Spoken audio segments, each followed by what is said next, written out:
September 23 అంటే రేపు మంగళవారం పూట మన ఈ ప్రపంచ ఆయుర్వేద దినోత్సవం, అదేవిధంగా నేషనల్ ఆయుర్వేద డే అంటారు.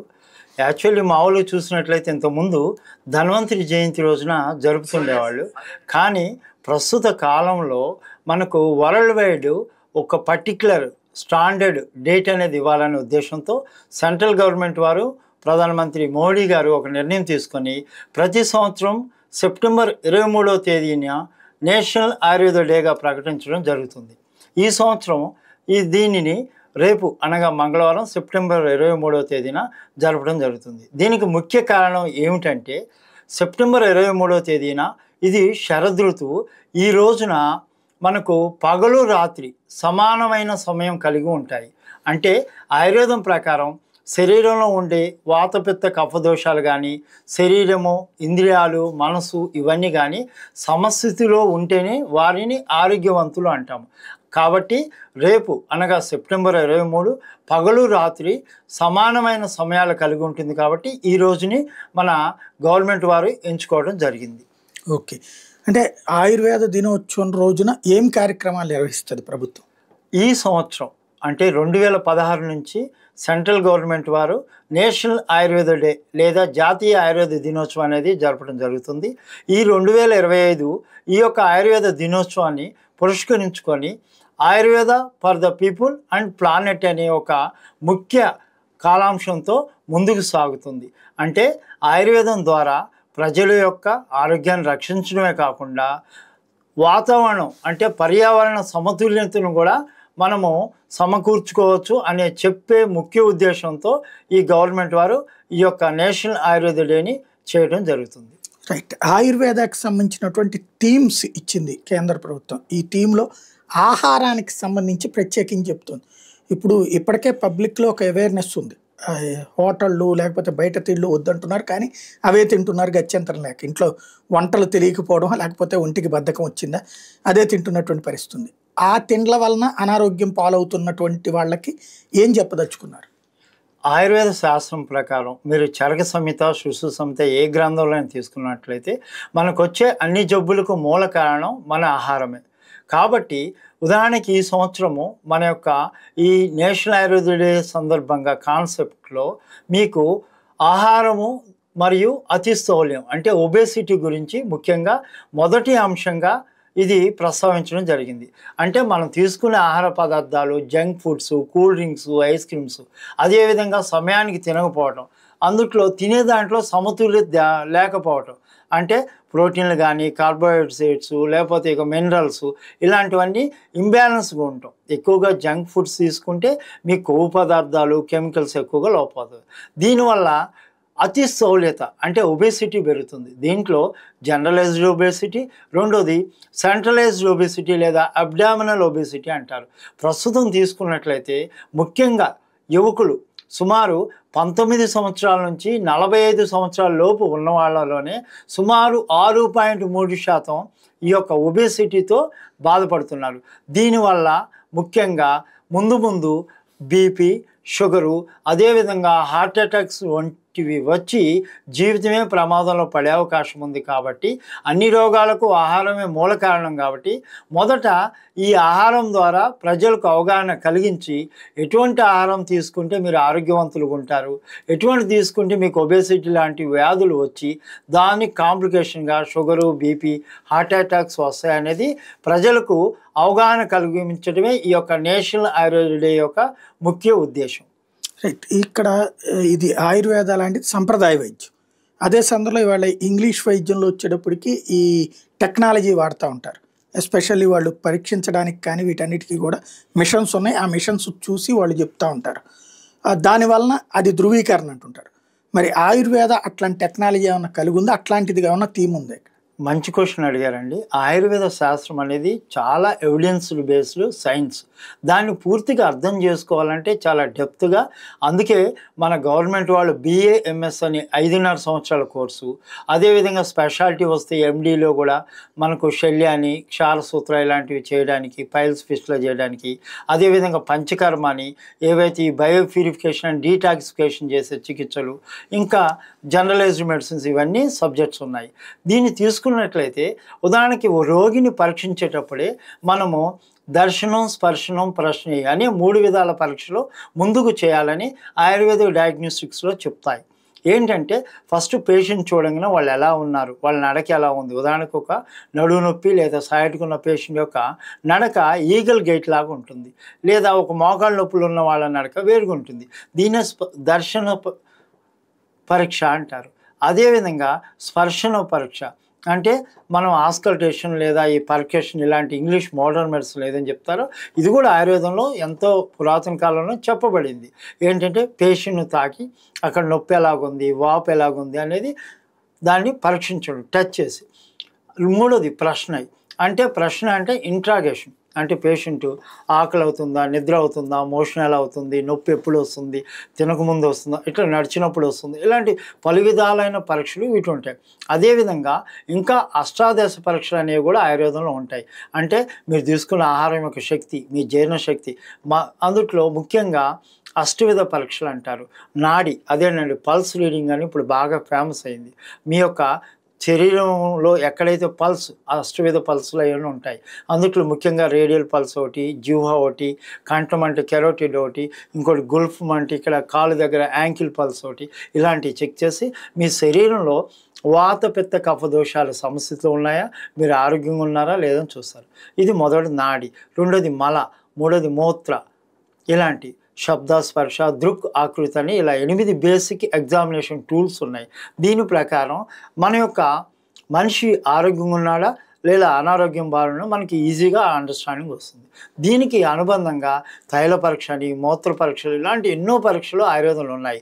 కాబట్టి ఓ రోగిని పరీక్షించేటప్పుడు మీవి అన్ని ఎగ్జామినేషన్ లేదా డయాగ్నోస్టిక్ టూల్స్ అన్ని వాడుకొని రోగిని ఒక చివరి యొక్క నిర్ధారణ, వ్యాధి నిర్ధారణకు అనేది రావటం జరుగుతుంది. అంటే అది టెక్నాలజికల్గా ఉంటుందా, మీ చేతులతో చెక్ చేస్తారు? ఒకటి నాడీ పరీక్ష అనేది మనం ఉదాహరణకు మగవాళ్ళకైతే కుడి చేతిని, ఆడవాళ్ళకైతే ఎడమ చేతిని వైద్యుడి యొక్క 3 index finger, middle finger and ring ఫింగర్తో పెట్టేసి వాళ్ళ యొక్క ఈ రేడియల్ పల్స్ మగవాళ్ళ కుడి చేతి దగ్గర ఈ యొక్క మణికట్టు భాగంలో, అదే ఆడవాళ్ళకైతే ఎడం చేతి దగ్గర ఈ మణికట్టు భాగంలో చెక్ చేసి వాళ్ళ వాత, పిత్త, కఫ దోషాలు అనేది బేసిక్ ఇవి పారామీటర్స్, వీటిలోని ఇంబ్యాలెన్స్ను గుర్తించి దాని ప్రకారం వాళ్ళకు ఆహార సంబంధం ఎలా ఉంది, మలం అంటే మోషన్ ఎలా వస్తుంది, యూరిన్ ఎలా వస్తుంది, ప్రాకృతంగా రోజుకు 1-2 సార్లు మోషన్ వెళ్తున్నారా, అసలు వెళ్ళలేకపోతున్నారు, 2-3 రోజులకు ఒకసారికి వెళ్తున్నారు, ఇవన్నీ తీసుకొని ఒక నిర్ధారణకు రావటమే ఆయుర్వేద శాస్త్రంలో ఈ యొక్క వ్యాధి నిర్ధారణ పద్ధతి. రైట్. ఈ మధ్యకాలంలో బాగా జరిగేది ఏంటంటే పేపర్లలోనూ, టీవీల్లోనూ, కేబుల్ నెట్వర్క్లోనూ, లేకపోతే కనుక మన ఫేస్బుక్లు ఇట్లాంటి సోషల్ మీడియా ప్లాట్ఫామ్ల ద్వారా ఒక ప్రచారం, ఎయిడ్స్ నియంత్రించేస్తారు, లేకపోతే కనుక ఇంతవరకు పరిష్కారం లేని జబ్బులన్నిటికీ ఆయుర్వేదంలోనే పరిష్కారం ఉంది, ఈ మందు ఉంది, ఆ మందు ఉంది అని చెప్పేసి దానికి ఆన్లైన్లో బుకింగ్లు కూడా చేసేస్తున్నారు. దీనికి సంబంధించి దుష్ప్రచారాలు నమ్మద్దు అని ఒక పక్కన ప్రభుత్వం చెప్తోంది. అందులో వన్ ఆఫ్ ద పార్ట్ కింద మీరేమంటారు? అసలు ఇందులో చాలా ముఖ్యమైనది ఏంటంటే మీరు అడిగిన క్వశ్చనే ఇప్పుడు రెండో అంశం. ఇక్కడ ఈ యొక్క నేషనల్ ఆయుర్వేద డే 2025లో రెండో అంశం ఏంటంటే గవర్నమెంట్ వారు తీసుకున్నది ఏంటంటే డిజిటల్ ట్రాన్స్ఫర్మేషన్. అంటే ఎవరైతే క్వాలిఫైడ్ డాక్టర్లు ఉన్నారో, నిష్ణాతులు ఉన్నారో వాళ్ళు మాత్రమే మీడియా ముందుకు వచ్చేసి ప్రజలకు అవగాహన కల్పించవలసిన అవసరం ఉంది, బాధ్యత ఉంది. కానీ ఇప్పుడు సాయి గారు చెప్పినట్లు చూసినట్లయితే మనం ఎక్కడ చూసినా ప్రతి ఒక్కరు యూట్యూబ్లో కానీ సోషల్ ప్లాట్ఫామ్లో మిడిమిడి జ్ఞానంతో వాళ్ళకి తెలిసింది ఏదో 1-2 మూలికలు లేదా ఎటువంటి క్వాలిఫికేషన్, అంటే ఆయుర్వేద శాస్త్రం గురించి మాట్లాడాలంటే బిఎంఎస్ కానీ ఎండి కానీ చదివి ఉండాలి. దీని గవర్నమెంట్ వాళ్ళు ఇప్పుడైతే నీట్ అనే ఎగ్జామ్ పెట్టి అది క్వాలిఫైడ్ అయితే వాళ్ళకి సీట్ వస్తే 5-4 సంవత్సరాలు వాళ్ళు చదివిన తర్వాత మాత్రమే డాక్టర్ అవుతారు. అది కూడా మన ఆంధ్ర బోర్డులో ఇలాంటి దాంట్లో రిజిస్ట్రేషన్ చేయించుకుంటేనే, రిజిస్ట్రేషన్ లేకపోతే వాళ్ళు డాక్టర్ కాదు. కానీ దురదృష్టవశాత్తు యూట్యూబ్లో సోషల్ ప్లాట్ఫామ్లో క్వాలిఫైడ్ డాక్టర్ కన్నా నాటు వైద్యులు లేదా నకిలీ వాళ్ళని చెప్పొచ్చు. వీళ్ళు ప్రజలను మోసం చేస్తున్నారు.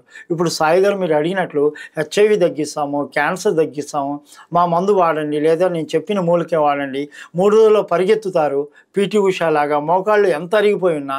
కొంతమంది అయితే ఈ మధ్య నేను కూడా యూట్యూబ్లో చూశాను, ఒక స్క్రీన్ మీద చూపిస్తున్నారు పూర్తిగా డీజనరేషన్ అయ్యి డిఫార్మిటీ వచ్చిన ఎక్స్రే మోకాళ్ళు ఎక్స్రే తీసుకొని చూడండి నా దగ్గర మందులు వాడారు, ఒక 20 రోజుల తర్వాత పూర్తి నయమైందని ఇంకో ఎక్స్రే పెట్టారు.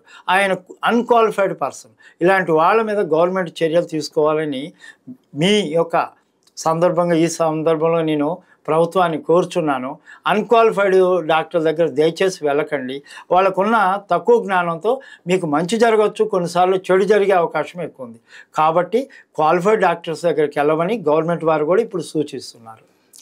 సాధారణంగా హాస్పిటళ్లలో ఈ కీళ్ళ నొప్పులు, కీళ్ళవాత లేకపోతే క్యాన్సర్ లాంటిది ఆపరేషన్స్ చేసినప్పుడు తర్వాత పోస్ట్ ట్రీట్మెంట్ అది ఆయుర్వేదతో లింకప్పు లేకపోతే ఫిజియోథెరపీ ఇట్లాంటివి చెప్తూ ఉంటుంటారు. అది ఎంతవరకు కరెక్ట్? మంచి క్వశ్చన్ అడిగారండి. దీన్ని ఇంటిగ్రేటెడ్ మెడిసిన్ అంటారు. ఇప్పుడు ఒక అలోపతి, ఆర్థోపెడిక్ లేదా న్యూరాలజిస్ట్ డాక్టర్ ఏదైనా ఒక పెరాలసిస్ వచ్చినప్పుడు లేదా మోకాళ్ళు అరిగినప్పుడు ఇలాంటి ఆపరేషన్ చేసిన తర్వాత వాళ్ళకి ఫిజియోథెరపీని సర్వసాధారణంగా అడ్వైజ్ చేస్తారు. కానీ ఆయుర్వేదాన్ని కూడా కలిపి అక్కడ వాడినట్లయితే, ఉదాహరణకి వాళ్ళు ఇంటర్నల్ మెడికేషన్ లేదా సర్జరీ తర్వాత మన యొక్క ఈ కేరళ పంచకర్మలు కానీ వాడినట్లయితే వాళ్ళు త్వరితగతిని రికవరీ అవుతారు. ఎటువంటి సైడ్ ఎఫెక్ట్స్ లేకుండా మీకు బాగా వాళ్ళకు తొందరగా రికవరీ అవుతుంది. ఎందుకంటే ఇప్పుడు ఒక వ్యక్తి ఫిజియోథెరపీ చేస్తాడనుకోండి, వాళ్ళ శరీరంలో శక్తి ఉంటే రికవరీ అయ్యే శాతం కూడా తొందరగా ఉంటుంది. అటువంటి లేని పరిస్థితిలో ఏవైతే ఈ ఆయుర్వేద వనమూలికలతో తయారైన ఈ యొక్క ఒక శాస్త్రీయ పద్ధతిలో తయారు చేయబడిన ఈ యొక్క ఆయుర్వేద తైలాలతో కొన్ని మర్దనలు కానీ, అభ్యంగం, ఇలాంటి ఫిజిచిల్, నవర్కిడి, ఇలాంటి కటివస్తి, గిరివస్తి ఇలాంటివి పంచకర్మ వైద్య విధానం చేయటం వల్ల దీనికి మీకు ఏమవుతుందంటే త్వరితగతిన పేషెంటు రికవరీ అవుతారు, పేషెంట్ హ్యాపీగా ఉంటారు, మనకు వైద్యులు కూడా మంచి పేరు వస్తుంది. Both are the beneficial. So ఇప్పుడు గవర్నమెంట్ వాళ్ళు దీనికి ఆలోచించే మన సెంట్రల్ గవర్నమెంట్ వాళ్ళు మనకు పాండిచ్చేరి జిప్మర్ కానీ కొన్ని జిప్మర్ ఇన్స్టిట్యూట్స్లో ఇంటిగ్రేటెడ్ మెడిసిన్ అంటే డ్యూయల్ డిగ్రీ బిఏఎంఎస్ మరియు ఎండి రెండూ కలిపి చదివే అవకాశాన్ని కూడా కల్పిస్తున్నారు. ఈ ఆయుర్వేద లాంటిది అంటే ఇదివరకటి రోజుల్లో అయితే గనక మనకి వైద్యానికి సంబంధించినటువంటి అంశాలు పాఠ్యపుస్తకాలు టచ్ చేస్తారు, ఇది స్కూల్ దశలో, కాలేజీ దశలో. ఆ తర్వాత అంటే అది ఈవెన్ ఆర్ట్స్ గ్రూప్స్లో ఉండే వాళ్ళకి కూడా కొంత టచింగ్ ఉంటుంది. ఆయుర్వేదాది అట్లాగా పాఠ్యపుస్తకాలు చేర్చే ఆలోచన ఏమైనా ఉందా? ఇప్పుడు గవర్నమెంట్ వారు దీని గురించి ఆలోచిస్తూ మన సనాతన సాంప్రదాయ వైద్య విధానాన్ని మరుగున పడిపోయి చివరికి మన యొక్క నాగరికత మనకు అంత ముప్పు వాటిల్లే విధానం ఉంది. కాబట్టి సిబిఎస్ఈ సిలబస్లో ఆయుర్వేదంలో చరక మహర్షి, సుశ్రుత మహర్షి వంటి వాళ్ళ గురించి కూడా కొన్ని చాప్టర్స్, కొన్ని లెసన్స్ పెట్టడం జరిగింది. ఆయుర్వేదం, ట్రెడిషనల్ మెడిసిన్స్ వీటి గురించి కూడా వివరించడం జరుగుతుంది. ఇది చాలా గొప్ప విషయం అండి. మన ఆంధ్రప్రదేశ్లో కూడా ఇలాంటి ప్రయత్నం చేసినట్లయితే ప్రజల్లో ఆయుర్వేదం మీద అవగాహన పెరిగి, మన దేశీయ వైద్యం పెరిగి, మన యొక్క ఏదైతే మనీ సర్క్యులేషన్ మాకున్న నాలెడ్జ్ ప్రకారం ఇక్కడే ఉంటుంది, ఏదైతే ఫారిన్ నుంచి వచ్చే మెడిసిన్స్, కెమికల్స్ ఇండియాలోకి వచ్చి మన యొక్క ధనం అనేది ఇతర దేశాలకు పోకుండా ఇక్కడే మనకనేది అన్ని విధాలుగా మన ప్రజలు బాగుపడతారనేది మా యొక్క ముఖ్య ఉద్దేశం. ఇలా చేస్తే చాలా సంతోషకరం. సాధారణంగా ఇంగ్లీష్ వైద్యం దాంతోపాటు వెటర్నరీ కూడా ఇంగ్లీష్ కాన్సెప్ట్లోనే ఉంటుంది. ఆయుర్వేదాలు అట్లాంటి వెటర్నరీ సిస్టమ్ ఏమైనా ఉందా? పూర్వకాలంలో మనకు క్రీస్తు పూర్వం కొన్ని వేల సంవత్సరాల క్రితమే ఆరీత సంహిత, రెండోది వృక్ష సంహిత ఇలాంటి గ్రంథాల్లో మొక్కలకు వచ్చే జబ్బులను ఎలా నయించాలి, అలాగే పశుపక్షాలకు ముఖ్యంగా ఆవులకి, ఏనుగులకి, గుర్రాలకి యుద్ధ సమయంలో గాయపడినప్పుడు ఎటువంటి ఆయుర్వేద మూలికలు వాడాలి, ఎలా నయించాలి అనేది చాలా విపులంగా ఈ యొక్క సంహితల్లో అంటే శాస్త్రాలు, ఆయుర్వేద శాస్త్రంలో చెప్పబడింది. కాబట్టి ఇప్పుడు గవర్నమెంట్ వారు ఈ నేషనల్ ఆయుర్వేద డే సందర్భంగా ఈ యొక్క వెటర్నరీ మెడిసిన్ త్రూ ఆయుర్వేద అనేది కూడా ఇప్పుడు ప్రచారం చేయడానికి, ప్రజల్లో అవగాహన చేయడానికి, కల్పించడానికి ప్రయత్నం చేస్తున్నారు. అంటే అసలు చేసేవాళ్ళు ఉన్నారు ఆయుర్వేదం? కొంతమంది ఉన్నారండి. విలేజ్లోకి వెళ్ళినప్పుడు గ్రామాల్లో, ఉదాహరణకు మా తాతగారు కూడా ఆయుర్వేదంలో కొన్ని మూలికలు మనుషులకు మనకు ఎట్లా మానవులకు వాడినట్టే అలాగే ఆవులకి, గేదెలకి వీటన్నిటికీ వాడేవారు. ఉదాహరణకి విలేజ్లో చూసినట్లయితే ఈ యొక్క ఆవులకి, ఎద్దులకి మనం పొలం పనులు చేసేటప్పుడు గిట్టల కింద పాచిపోయి ఆ వాపు వచ్చి గాలికుంటు వ్యాధి అంటారు. దానికి ఈ నిమ్మకాయ, కొంచెం సున్నం ఇలాంటిది కలిపి రాయటం. రెండోది ఆయుర్వేదంలో గంధక రసాయనం అని ఉంటుంది, రస సింధూరం అనేది ఒకటి ఉంటుంది, సింధూరాది లేపం. ఇది యాంటీ ఫంగల్ యాంటీ బ్యాక్టీరియల్ పనిచేస్తుంది. అదేవిధంగా గంధకత ఇవన్నీ కాళ్ళకి రాసేవాళ్ళు. వాళ్ళ యొక్క గాలి కుంటి వ్యాధి అంటే నడవలేకపోతుంటాయి, వ్యవసాయం చేయడానికి ఇబ్బందిగా ఉంటుంది ఆ రైతుకి. అలాంటి వాటికి ఆ పశువులన్నిటికి కూడా వైద్యం చేయడం వల్ల చాలా తొందరగా తగ్గిపోవడం జరుగుతుంది. కొన్ని రకాల ఇన్ఫెక్షన్కి మా తాతగారు అయితే ఈ త్రిఫలా చూర్ణం కషాయం కలిగి కషాయంలాగా కాచి దాన్ని శుభ్రం కడగడం వల్ల దాని మీద కొన్ని రకాలు రుణరూపణ అని, కొంచెం ఆవు నెయ్యితో తయారైనవి, కొన్ని ఇలాంటి ఆకులతో తయారైనవి, అక్కడికి గాయపాకు అంటారు తెలుగులో, అలాంటి వాటితో మందు రాయటం వల్ల కూడా చాలా పశు వైద్యం చేసేవాళ్ళు. ఇప్పుడు అట్లా చేసేవాళ్ళు ఉన్నారా? విలేజ్లో కొంతమంది ఉన్నారండి. ఇప్పుడు సెంట్రల్ గవర్నమెంట్ ఆ విషయంలో ఆలోచిస్తుంది. అందుకనే ఆయుర్వేదం ద్వారా ఈ యొక్క వెటనరీ సైన్స్లో కూడా కొంత ఇన్వాల్వ్మెంట్ చేసి ఆ విధంగా అభివృద్ధి చేయాలని చూస్తుంది. ఇప్పుడు వాస్తవంగా ప్రతి ఒక్కళ్ళకి కూడా ఆరోగ్యం పట్ల అవేర్నెస్ ఉంది. కానీ ఆరోగ్యం ఎట్లా ఉండాలంటే ఒక్కొక్కళ్ళు ఒక్కొక్క రకంగా చెప్తారు. ఇంగ్లీష్ వైద్యులు ఒక రకంగా చెప్తారు, లేకపోతే పెద్దలు ఒక రకంగా చెప్తారు, వంటల వాకింగా లేకపోతే రకరకాలు. అసలు పబ్లిక్ అలాంటి అవేర్నెస్ కల్పించేటటువంటి సిస్టమ్ ఆయుర్వేదంలో ఏమైనా ఉందా? చాలా మంచి క్వశ్చన్ అడిగారండి. ఆయుర్వేద శాస్త్రం ఫస్ట్ ఇయర్లో బిఎంఎస్లో మొదటి సంవత్సరం నుంచే స్టూడెంట్ చదివేటప్పుడు ఫస్ట్ అష్టాంగ సంగ్రహం అనే ఒక సంహిత, అంటే చూడడానికి భగవద్గీత లాగా ఉంటుంది. అందులో సూత్రస్థానం అని బేసిక్ ప్రిన్సిపల్స్ ఉంటాయి. ఫస్ట్ చాప్టరే దినచర్య, ఫస్ట్ ఆయుష్కామ్యం అని ఉంటుంది, దాని తర్వాత దినచర్య అనేది ఉంటుంది. అంటే పొద్దున్నే లేచిన దగ్గర నుంచి రాత్రి పడుకునే వరకు ప్రతి మనిషి ఆరోగ్యంగా ఉండాలంటే ఎటువంటి ఆహారము, ఎటువంటి పనులు, ఎటువంటి తినాలి, ఎటువంటి తినకూడదు, ఏ పనులు చేయాలి, ఏ పనులు చేయడం చాలా విపులంగా అక్కడ వివరించబడింది. ఉదాహరణకి బ్రాహ్మీ ముహూర్తంలో అంటే సూర్యోదయానికి ముందు 3 గంటల లోపు ఈ లోపల లేగాలి. 3 నుంచి ఎర్లీ మార్నింగ్ 5:40 వరకు నిద్ర లేవాలి. లేచిన వెంటనే 6 అంజుళ్ళు అంటే దోశలతో, ఆ మనిషి యొక్క దోశలతో 6 దోశలు మంచినీళ్ళు తాగాలి, ఉషపానం అన్నారు. ఆ తర్వాత దంతధావనం చేయాలి, ఆ తర్వాత మలమూత్ర విసర్జన చేయాలి, మంచి బట్టలు వేసుకోవాలి, దైవ చింతన చేయాలి, అంటే నథింగ్ బట్ మెడిటేషన్. ఇలాంటివన్నీ కూడా చెప్పారు. రోజు కూడా తినే దాంట్లో ఎంత ఇష్టమైన పదార్థమైనా కడుపు నిండా తినొద్దు.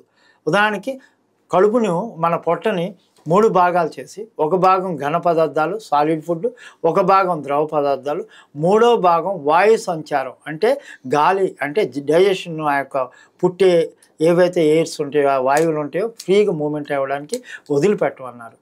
ఆకలి అయినప్పుడు మాత్రమే తినమన్నారు. ఏదైతే ఇష్టమవుతే అది తినకూడదని చెప్పారు. పథ్యం అనేది చెప్పారు. ఆయుర్వేదం చాలా ఇంపార్టెంట్ సబ్జెక్ట్. ఉదాహరణకు ఒక వ్యక్తి దగ్గు వస్తుంటే స్వీట్లు, నూనెలు, కూల్ డ్రింక్స్ లాంటివి తాగకూడదని ఆయుర్వేద వైద్యులుగా మాకు తెలుసు, అది చెప్తాం. అదేవిధంగా దగ్గు పోవాలంటే అది ఆవు పాలలో లేదా మామూలు పాలలో కాచి అందులో పసుపు, మిరియాల పొడి లాంటిది వేసుకొని తాగమని చెప్తాం. ఎందుకోసం అంటే మిరియాల పొడి లేదా పసుపులో యాంటీ హిస్టమిన్స్ ఉంటాయి, యాంటీ బ్యాక్టీరియల్, యాంటీబయాటిక్ పనిచేస్తాయి. కాబట్టి మనకు జలుబు, దగ్గు లాంటి వైరల్ కానీ బ్యాక్టీరియల్ ఇన్ఫెక్షన్ కూడా తగ్గి సెకండరీ ఇన్ఫెక్షన్స్కి ముందుకు వెళ్లకుండా, వ్యాధి మొదలకుండా ఈ యొక్క ఆహారంతోనే మనం నివారించాలనేది ఆయుర్వేద శాస్త్రం చెప్తుంది. ఆయుర్వేదం బేసిక్ ప్రిన్సిపలే ఆహారం, విహారం, ఔషధం అని చెప్పబడింది. మొదటి స్థానం మనం తినే ఆహారం, రెండో దానికి మనం చేసే పనులు, ఎక్సర్సైజ్, యోగా లాంటివి, మూడోది ఔషధం. కాబట్టి ప్రస్తుతము ఇప్పుడే కాదు, మన యొక్క పూర్వీకుల దగ్గర నుంచి ఆయుర్వేద శాస్త్రం ఈ విధంగా ఉందంటే మన జీవన విధానం ఆయుర్వేద శాస్త్రం అంత ఇంపార్టెన్స్ ఇస్తుంది. దినచర్య, రెండోది ఋతుచర్య, అంటే మీరు ఎండాకాలంలో ఎటువంటి బట్టలు వేసుకోవాలి, ఎటువంటి పనులు చేయాలి, ఏం చేయకూడదు, ఎటువంటి ఆహారం తీసుకోవాలి, ఇలాంటివన్నీ కూడా. అదే కదా శీతాకాలంలో, అదేవిధంగా వర్షాకాలంలో, ఇలా ఋతువులను బట్టి కూడా ఆహారం గురించి కూడా ఆయుర్వేదం వివరించడం జరిగింది. మనకి సహజ సిద్ధంగా ఇవాళ ఉన్న పబ్లిక్ మెంటాలిటీ ఎట్లా ఉంటుందంటే, మీరు చెప్పిన ఏవి పాటించరు మ్యాక్సిమం, అంటే పాటించే వాళ్ళు ఉంటారు. మేము సంపాదించింది ఎందుకు, చేపల్యం తినకపోతే ఎట్లాగా, ఇంకా ఏం తినాలి, ఇంకేం తినాలి, కొత్త కొత్తవి, మీ విపరీతమైన నూనెలే వాడతారా, లేకపోతే